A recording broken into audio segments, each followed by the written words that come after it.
My first real climb on a big mountain was Mount Rainier. There was something about it that really drew me into it. I liked this idea of setting a big goal and working hard to accomplish it. And that created a lot of confidence for me, and that really motivated me.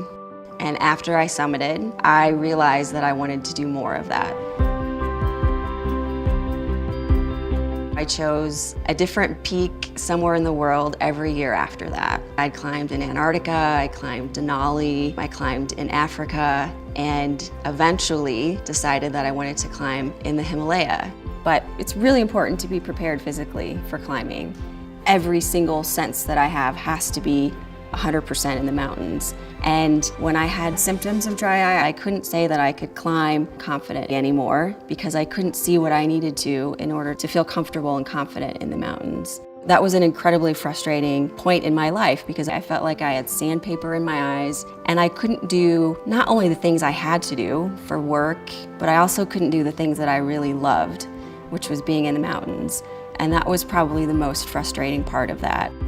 Thankfully, I saw the right doctor who made the right recommendations for me, and now I know that I can use SYSTANE and I can get through that and trust that I can continue being 100%. That feeling of not having control over something like my vision and the fact that it impacted my life in such a big way was horrible.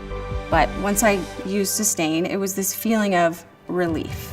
And I finally felt like I'm me again. I can do the things that I love to do, and I can do them confidently. And I still get symptoms of dry eye because it's a dry climate, and SYSTANE is one of those things that I'm not going to leave at home because I need to be able to rely on my eyes to climb confidently.